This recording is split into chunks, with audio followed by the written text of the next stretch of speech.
Hey, this is Harris Feldman. I'm being joined by actually a good friend. Can I call you a friend? Absolutely. On camera, I can call you a friend? Absolutely. All right. Erik Stafford. We've hung out quite a bit at some various events and what have you. Stuff about his past I didn't even know about. Basically, before he got into internet marketing a couple years ago, did you say you were in marketing for a resort? Like resort marketing? I was marketing director for the largest resort in the Cayman Islands. Uh-huh. I was creative director at several advertising agencies. And you said you wanted a couple Addies? I did. That's a very reputable. It's a big deal. Award, big deal. That's winning like an Addie. That's like the Oscar for the advertising agency. Yeah. And what's funny is that I wanted to win one my whole life. That was like my goal for getting into advertising. Yeah.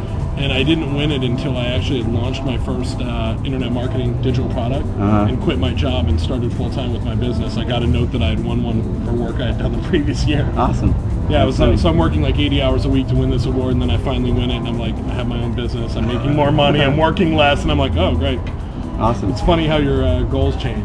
And then you've been in internet marketing in your own business now for 2 years. So you're actually so far one of the most recently plucked from the corporate world out of everybody that I've interviewed so far. Yeah, about 2 years. Yeah, about 2 years. And you said you did about 125 grand with a $50 product. In my first year. In your first year, was there upsells involved, or? It was one $50 product, no upsells, and it converted terribly. Awesome. This is Harris Feldman with failyourway.com. So we're going to talk to you about your failures, buddy. I'm not afraid. I've had plenty of them. All right. Well, let's talk about your biggest failure and how you overcame it. Well, you know, there's been a bunch of them, and I mean, you've probably had a ton of them yourself, right? No, I started a whole brand on failing, and I have never failed myself. I wanted to discover what other people did. So you can learn how to do it if it never happens. Right. So I can learn how to overcome it if it ever happens to me. Yes, I fail a heck of what some people would call failure. I do it weekly. Yeah. When I first started thinking as a true entrepreneur, and it turns out I've been an entrepreneur my whole life, I just didn't really know it. I didn't know that's what it was called, to kind of be a dreamer. I was called a dreamer, right? But when you start thinking that way, you'll find that ideas will come at you quicker than you know what to do with them, or at least that's how I felt. And it was kind of like life turned into a giant game of whack-a-mole, where I had ideas popping up quicker than I could hit them down. And it's not just internet marketing stuff. For a while I wanted to open a deli, a really high-end deli. I tried to move to the Caribbean and failed the first time I tried, and so there's been a lot of different things I've tried to do, and it just didn't work out. And the one that really springs to the top of my mind is, about a year ago, I got it in my head that I'd seen a business model that someone had great success with, and then we built the pages out, we built the system out, and we were launching it with the goal of really having a big launch that just crushed it, right? And it just absolutely failed, and we thought we had a really good twist on the sales model. That didn't work at all. So then we were kind of in defeatist mode. We were in like scramble mode, like what do we do? So we started changing the pages, we started changing the model. We added 6 like bonus quick start calls, and that was another 6 hours of audio, and we just were kind of like scrambling with this, aimed at this like moving goal, because it had flopped. Right. And we had all put, you know, a couple $1,000s, you know, 3-4 months of like hard work into it. And when it didn't work, it sucked. I mean, it sucks, right? Yeah. When it doesn't work. And I came to realize that, and I'm convinced of this, I'm not a woo-wooey, law of attraction sort of dude so much. We share that, non-woo-woo. Yeah, I'm not like that, but my come from on that project was all wrong. Every project I've ever worked on, where my come from is that I'm going to help lots of people with a certain issue, or solve a certain problem, or fill a certain need, and then I build my model based on that. The money always just comes piling it, and when my come from is, oh man, I'm going to make tons of bucks, it just doesn't seem to work for me. I don't know if that's me or everyone, but that's what happens. Some of us are built differently. Some people, their whole being is just about, it's okay to make. I mean, not it's okay. It's like, oh, I gotta make money. If I make, you know, $100,000 or I make $10,000, and they're cool and they're fulfilled by just making money. And yeah, I know. Again, not a woo woo or anything, but there's stuff like, well, MLMs I've talked to you about before. Like, they do not work for me. I'm not saying they won't work for you. I'm not saying they won't work for you. Yeah, that's but right. Like every time I touch one, it falls apart. It doesn't work for me. So similarly, I have a suggestion for you regarding that. Maybe you've already done this, but while we're on camera, see, Have you sold resale rights to that yet? I'm working on that now. That's what's happening. Or even if you want to get simpler, you can piggyback. I'm just giving you guys some ideas. If you have a flop, one of the best ways, especially in this market, to turn it around is you can sell resale rights to it. Or giveaway rights or whatever, or you can even use it just as a bonus. That's what we're doing to really make another affiliate program. My partners were really frustrated by the launch. Yeah, and they pretty much gave up on it. Yeah, and so I now have sole rights to that property. Awesome. And I wasn't willing to let go so easily. And so I did what you said. I packaged it up and I gave a copy of it to every one of the speakers because it was still full of my affiliate links. Right. So I gave it to every one of the speakers, and I said, here, you can use this as a bonus, you can give this away, you can do what you want with this, you can sell it for whatever you want. Right.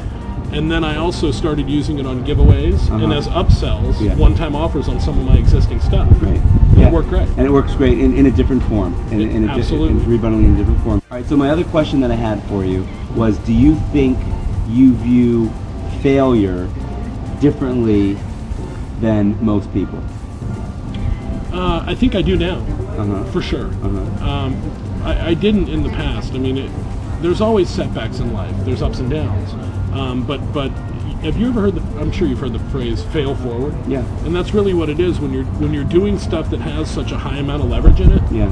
You know, like Profit Snapshots that I was just discussing is a perfect example. Even though that project fell flat on its face, at the end of the day, I still had 30 plus interviews at 10 minutes each. Right. That's 300 minutes of audio with full transcripts to them. Right. And it's valuable. Right. Somehow. You just have to figure out how. Right. And so that actually is. I mean, I'm not even really teaching them this business yet. Right. But that's what is so great about information marketing is you know, once you own the information and the rights to sell it, essentially, Absolutely. you can do so much with it. It is great.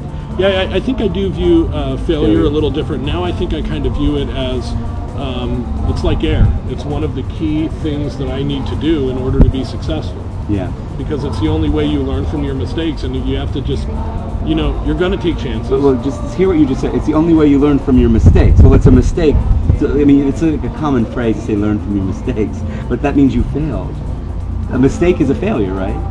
Yeah, but it all really just depends on what you do with it in your own head. Yeah. You know, I heard a great story about, and I want to say it was IBM. It was a big company, but the CEO of this company, he had an employee in some department that made a mistake that cost the company $400,000. Someone asked him, are you going to fire that guy? And he said, fire him? I just spent $400,000 training him. On what not to do. and it's so like that. I mean, if you have 10 amazing ideas, and you've got the bandwidth to implement 5 of them, and 4 of them fail horribly, and 1 of them is a home run, are you really going to be that upset? Right. Well, you know, you mentioned Tellman before, and when you just started using those numbers about a year ago, I figured him out. I was like, dude, I figured you out. Oh, and I said, you just try. He makes so many attempts. He doesn't care about the failures at all. He just goes. I mean, like, dude, he will make your head spin.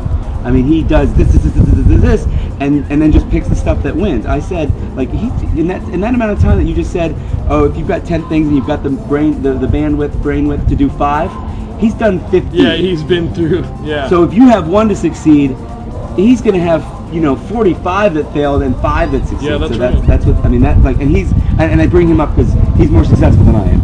Sure. You know, and he's a really good example of the whole failure way. He's not afraid of it at all. No, he embraces it. And you have to. You should. Yeah, I do. Yeah. All right. Well, next we're going to talk about. I'm going to shift gears. And we're going to talk about. I'm going to ask you a money-making secret. I'm going to ask you a free traffic secret. I'm going to ask you how you would compete if you were one of the failure way, or actually the biggest failure contestants, and also.